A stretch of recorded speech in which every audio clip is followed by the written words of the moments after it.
औज़ुबिल्लाहिमिनश्शैतानिर्रजीम बिस्मिल्लाहिर्रहमानिर्रहीम। अस्सलाम वालेकुम डियर स्टूडेंट्स। उम्मीद करते हैं कि आप सब खैर वाफियत से होंगे। जी स्टूडेंट, जैसा कि आप जानते हैं कि हमारी जो डिस्कशन है वो entrepreneurship according to PU outline पर जारी है, जिसमें हम उसके चैप्टर नंबर 6 को डिस्कस कर रहे हैं। स्टूडेंट्स, आज हम अपना एक नेक्स्ट बहुत इंपॉर्टेंट टॉपिक स्टार्ट करेंगे, जो कि है 7 सीज फॉर टीम इफेक्टिवनेस। अब 7 सीज जो है वो कौन से ऐसे 7 सीज है जो इंपॉर्टेंट है टीम को इफेक्टिव बनाने के लिए, आज हम ये इसमें डिस्कस करेंगे।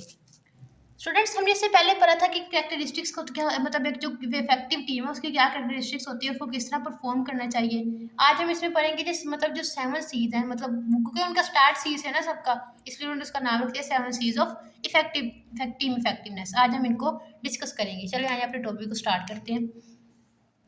A team works best when its member cooperate well। देखिए ना, ऑब्वियसली एक अब सब एक टीम है, उसके मेंबर्स एक दूसरे के साथ कोऑपरेट कर रहे हैं, अपने काम को अच्छे से मैनेज कर रहे हैं, तो ऑब्वियसली वो अपने बिजनेस को अपने काम में सक्सेस हासिल करेंगे। The 7 Cs of team effectiveness are key rules to help team succeed. अब ये जो 7 सीज हैं ये हमें बताते हैं कि आपने किस तरह इफेक्टिवली परफॉर्म करना है। They include communication, collaboration, clarity, commitment, coordination, creativity and coaching. Following these are seven Cs makes a team strong and effective. अब हम इनको डिस्कस करते हैं डिटेल के साथ। स्टूडेंट्स, आपकी बुक में काफ़ी छोटा दिया गया, उन्होंने एग्जांपल दी नहीं है, एग्जांपल मैं आपको नोट से करवाऊंगी, लेकिन डेफिनेशन हम यहीं से करेंगे। सबसे पहले स्टूडेंट्स आता है जी कैपेबिलिटी। कैपेबिलिटी का क्या मतलब है कि आपके अंदर कोई भी चीज़, कोई भी काम परफॉर्म करने की कैपेबिलिटी है कि नहीं है, कि आपको अगर कोई काम परफॉर्म कोई भी है, कोई टास्क परफॉर्म कर रहे हैं, तो आपके पास वो उस टास्क को परफॉर्म करने के लिए आपके पास स्किल्स हैं कि नहीं है। अब team members need the right skills. जो राइट्स मतलब जो टीम मेंबर है, उन्होंने जिस चीज़ पे, जिस बिजनेस पे काम करना है, उनके पास उसके अबाउट राइट स्किल्स होने चाहिए। They must have knowledge and expertise. This help them contribute effectively. अब जाहिर है आपके पास स्किल्स होंगे तो ही आप किसी टीम में काम कर सकेंगे। अगर आपके पास उस टीम मतलब वो काम परफॉर्म करने की स्किल्स ही नहीं है तो आप किस तरह काम कर सकेंगे। The right capabilities ensure high quality work. It also helps complete task efficiently. अगर आप देखें ना आपके पास बहुत अच्छे स्किल्स हैं किसी भी काम को परफॉर्म करने के लिए, तो आप अपना काम क्विकली परफॉर्म कर सकेंगे। स्टूडेंट्स, एग्जाम्पल देखते हैं इधर से। For example, a skilled programmer in a software company create a mobile application successfully because they have the required knowledge and skills। आप देख रहे हैं वो मोबाइल एप्लीकेशन को इजीली परफॉर्म कर रहा है बिकॉज क्योंकि उसके पास स्किल है, उसके पास नॉलेज है कि उसने काम किस तरह करना है। Their ability help the team solve technical problems and improve the quality of the work. अब देख रहे हैं अगर कोई टेक्निकल प्रॉब्लम्स आएंगी तो वो क्या करेंगे, उनको इजीली परफॉर्म कर सकेंगे, तो इससे क्या होगा, टीम इफेक्ट मतलब टीम इफेक्टिवनेस आएगी। नेक्स्ट आता है स्टूडेंट्स कोऑपरेशन। अब हमने कोऑपरेशन का क्या मतलब है। Cooperation means working together for a common goal.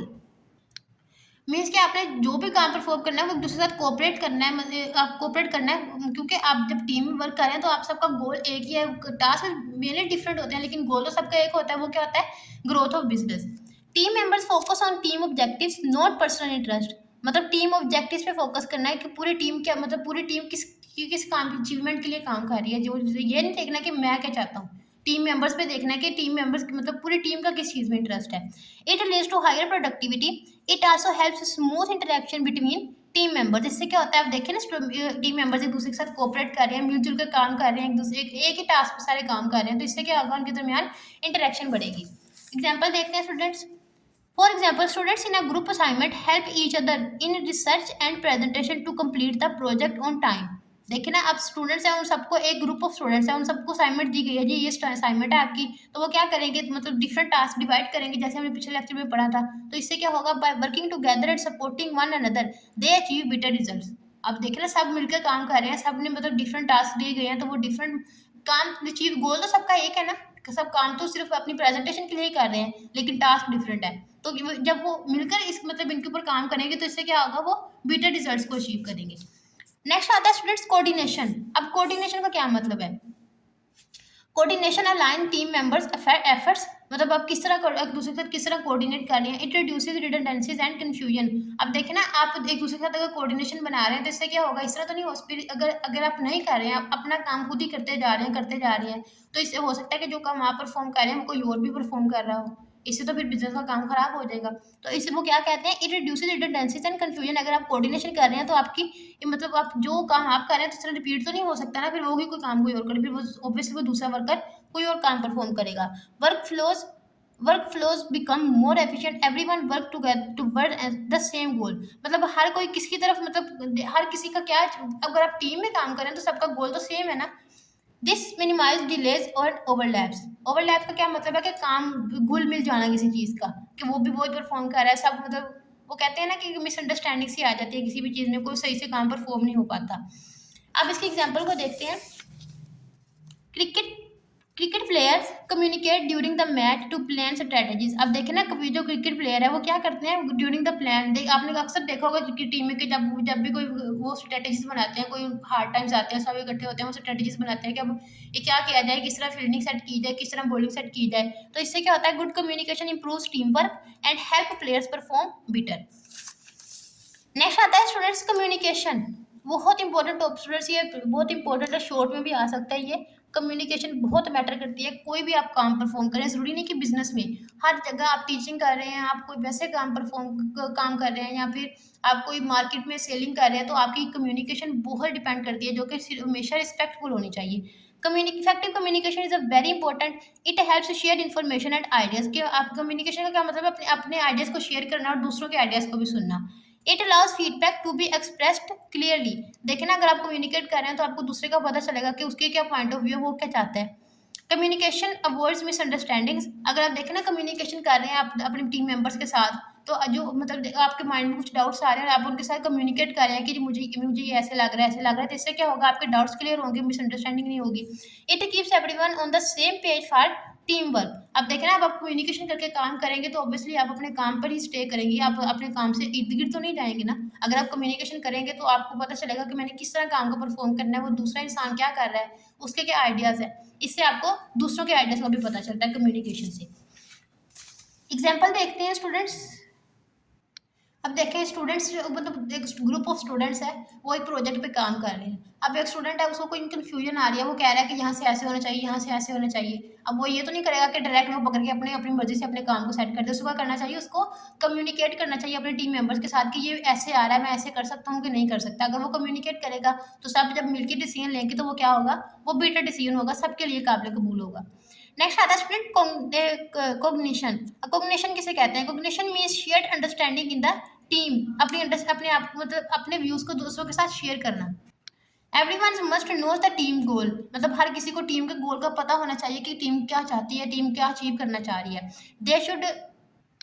They should understand tasks and processes. This help the team work more efficiently. It leads to better decision making and problem solving. अब देखिए ना, आप ideas को share करें students, इसमें चीज़ें बार बार वही repeat हो रही हैं, बस आपने कंफ्यूज नहीं होना, वही चीज़ें आ रही हैं, वही एग्जांपल्स है, बस आप उनको थोड़ी सी उनकी वर्डिंग को चेंज कर दें। ये बहुत ईजी चैप्टर है, पूरा चैप्टर ही बहुत ईजी है ये वाला, इसमें सारा कुछ यही बार बार एक्सप्लेन किया जा रहा है। अब देखिए, this helps the team work more efficient. अब देखिए ना, कॉम्बिनेशन आएगी, आप आइडियाज़ को शेयर करेंगे तो इससे क्या होगा, आपको दूसरे के आइडियाज़ को भी पता चलेगा, प्रॉब्लम सॉल्विंग में आपको आप हेल्पफुल हो जाएंगे, मतलब प्रॉब्लम्स को किस तरह सोल्व करना है, किस तरह हैंडल करना है। नेक्स्ट पॉइंट आता है स्टूडेंट्स कोचिंग। अब कोचिंग का क्या मतलब है, आपने अक्सर सुना होगा कि मतलब फुटबॉल टीम का हेड कोच, क्रिकेट टीम का हेड कोच, वो कोच क्या करता है, वो टीम को गाइड करता है कि टीम ने किस तरह परफॉर्म करना है।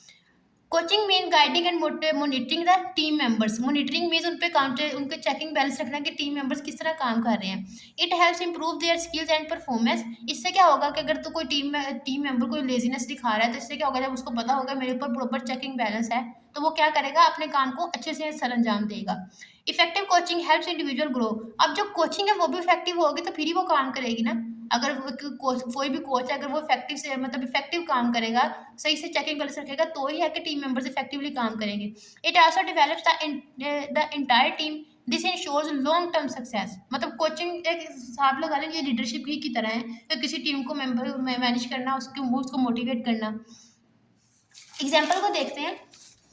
For example, a senior employee trains new workers and guides them on how to perform tasks correctly. अब एक सीनियर वर्कर है, अब देखें ना, बहुत सारे वर्कर्स हैं जो न्यू जाते हैं। अब जो वहाँ से पहले से मौजूद वर्कर है, वो तो इजीली उसको तो सब पता है कि किस तरह काम को परफॉर्म करना है, वो उनको अच्छे से अगर तो गाइड करेगा, तो वो जो न्यू टीम मेंबर्स होंगे वो क्या करेंगे, वो भी काम को इजीली परफॉर्म कर सकेंगे। Coaching improves employ skills and increase their confidence. Coaching से अगर देखें ना, आप उनको सही से स्किल्स पर मतलब बता रहे हैं कि आपने यहाँ से ऐसे करना है, आपको उनको सही इंस्ट्रक्शंस दे रहे हैं, तो इससे क्या होगा, उनके अंदर स्किल्स और कॉन्फिडेंस इंक्रीज होगा। नेक्स्ट स्टूडेंट्स, हमारी लास्ट पॉइंट है हमारा कंडीशंस। अब कंडीशंस क्या होती हैं, condition mean the environment where the team works. अब वो इन्वायरमेंट जहाँ पे टीम वर्क आई है, वो इन्वायरमेंट में क्या क्या इंक्लूड होता है। This includes culture, resources and support. मतलब कल्चर का, वहाँ पर कल्चर कैसा है, रिसोर्सेज कैसे हैं, किस तरह आप टीम को सपोर्ट कर रहे हैं। Clear goals and resources are important. अब फिर यहाँ पे क्लियर गोल एंड रिसोर्सेज, इतने पॉइंट्स में क्लियर गोल एंड रिसोर्सेज आ गए, लेकिन आपने कंफ्यूज नहीं होना। A good work environment helps the team perform well. अब देखे ना, गुड वर्क इन्वायरमेंट है, अब वर्किंग इन्वायरमेंट ठीक होगा, देखे ना रिसोर्सेज लोगों को सही से प्रोवाइड किए जा रहे हैं, जो भी उन्होंने काम परफॉर्म करना है। अगर उसके लिए रिसोर्सेज ही नहीं है तो टीम किस तरह काम कर सकेगी। सबसे पहले तो रिसोर्सेज को होना बहुत ज़रूरी है। दूसरी बात, वहाँ पे पॉजिटिव कल्चर हो, मीन्स कि हर किसी को मतलब अपने आइडियाज शेयर करने की इजाज़त हो। दूसरी बात यह है कि एक दूसरे को सपोर्ट करें। A good work environment helps the teamwork perform well. It also increase job satisfaction. इससे क्या होगा, जॉब सेटिस्फैक्शन भी कंप्लीट होगी। देखें ना, जब कर ये तीनों चीज़ें अगर तो वर्कर्स को प्रोवाइड की जा रही हैं, तो इससे क्या होगा, वो अपनी जॉब से सेटिस्फाई होंगे कि वो बिल्कुल सही जगह पे काम कर रहे हैं अपनी एबिलिटीज़ के मुताबिक। ये था स्टूडेंट्स हमारा आज का क्वेश्चन। बहुत ये भी लॉन्ग क्वेश्चन के हिसाब से वेरी इंपॉर्टेंट क्वेश्चन है। आपने इसको भी अच्छे से प्रिपेयर करना है। अगर आपको कोई भी कंफ्यूजन है तो आप मुझसे कमेंट बॉक्स में पूछ सकते हैं। इंशाल्लाह आई विल रिप्लाई यू। इंशाल्लाह नेक्स्ट लेक्चर में आपसे मुलाकात होगी। तब तक के लिए अल्लाह हाफिज़।